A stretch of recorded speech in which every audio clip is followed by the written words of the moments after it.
ভারতে বাংলাদেশি দূতাবাসে হামলা, রাঙামাটিতে ছাত্রদলের বিক্ষোভ।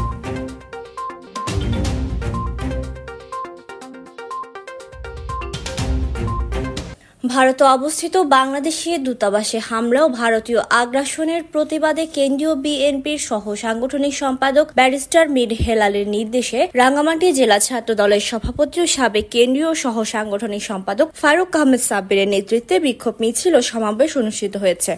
মঙ্গলবার সন্ধ্যায় রাঙামাটি পৌরসভা প্রাঙ্গণ থেকে নেতাকর্মীরা বিক্ষোভ মিছিল শুরু করে শহরের প্রধান সড়ক প্রদক্ষিণ করে বিএনপি দলীয় কার্যালয়ে গিয়ে সমাবেশ অনুষ্ঠিত হয়। সমাবেশে ফারুক আহমেদ সাব্বিরের সভাপতিত্বে ও কলেজ ছাত্র দলের সাবেক সদস্য সচিব অলি আহাদের সঞ্চালনায় বক্তব্য রাখেন পৌর ছাত্র দলের সদস্য সচিব আব্দুল শাকুর জাবের ও সদর উপজেলার সদস্য সচিব মোহাম্মদুল হাসান জুয়েল। এ সময় জেলা ছাত্র দলের সহ সভাপতি খুরশিদ আলম রাজু, সাবেক সাংগঠনিক সম্পাদক বেলাল হোসেন সাক্কু সহ ছাত্র দলের বিভিন্ন স্তরের নেতাকর্মীরা উপস্থিত ছিলেন। আপনারা দেখেছেন একটি দেশ গত 5 আগস্টের পর থেকে এই বাংলাদেশকে স্থিতিশীল পরিবেশ সৃষ্টি করার জন্য নানান ধরনের পায়তারা করে আসছে। অনেক দিন আগে থেকেই আপনারা তা দেখেছেন।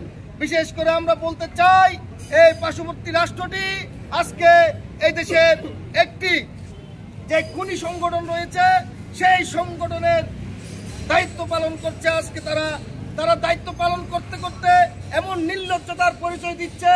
আমরা দেখেছি সকল আন্তর্জাতিক আইন লঙ্ঘন করে তারা বাংলাদেশ দূতাবাসে হামলা করছে। সংগ্রামে উপস্থিত আমরা বলতে চাই, এরকম আন্তর্জাতিক আইন লঙ্ঘন করার এমন দুঃসাহস যে দেখিয়েছে, তাতে কিন্তু বাংলাদেশের আজকে বিভিন্ন স্থানের বিভিন্ন পর্যায়ের বিভিন্ন শ্রেণী পেশার লোকজন আজকে কিন্তু বিক্ষুব্ধ এবং ক্ষোভ প্রকাশ করছে।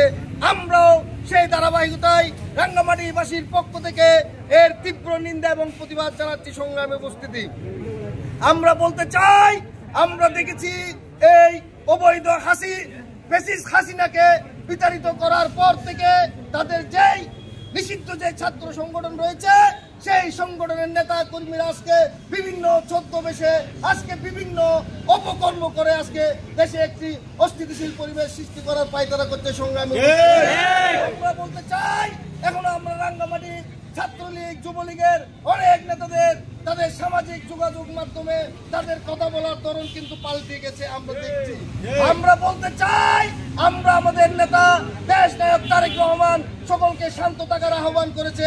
আমরা শান্ত আছি।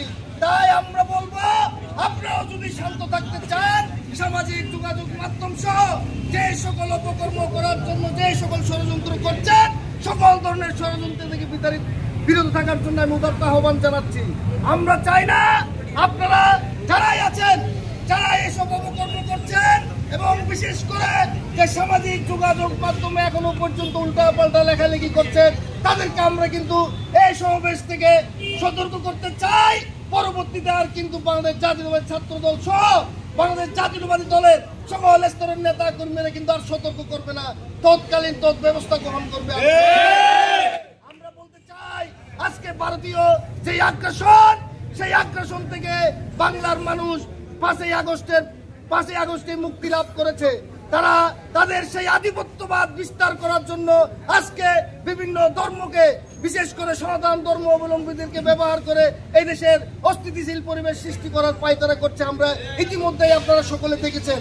আমরা বলতে চাই, সেই শান্তিপ্রিয় হিন্দু ধর্ম সনাতন ভাইদের প্রতি আমার আহ্বান থাকবে, আপনারা এই অবৈধ ফ্যাসিস্ট এবং ভারতীয় র দ্বারা আপনারা পরিচালিত না হয়ে আপনারা সঠিক পথে থাকবেন এবং দেশ মাতৃকার টানে আমরা সকলে ঐক্যবদ্ধ থাকবো। আমরা সব সময় আপনাদের পাশে রয়েছি। এই বার্তা আমরা এই সমাবেশ থেকে সকল সনাতন ভাইদের উদ্দেশ্যে সেই বার্তাটা আমরা আপনাদেরকে দিয়ে দিলাম। আর ফ্যাসিস্ট হাসিনার দূষণ, নরেন্দ্র মোদী সহ এই ভারতীয় আগ্রাসনের বিরুদ্ধে বাংলাদেশ জাতীয়তাবাদী ছাত্র দল কঠোর আন্দোলন করে তুলবে।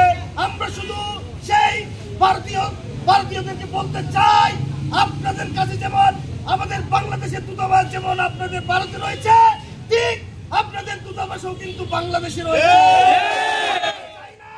আপনাদের মতো ঠিক একই কাজ করতে, কিন্তু আমাদেরকে বাধ্য করবেন না সেই পথে যাতে আমরা না যাই। Desk report, CHT TV।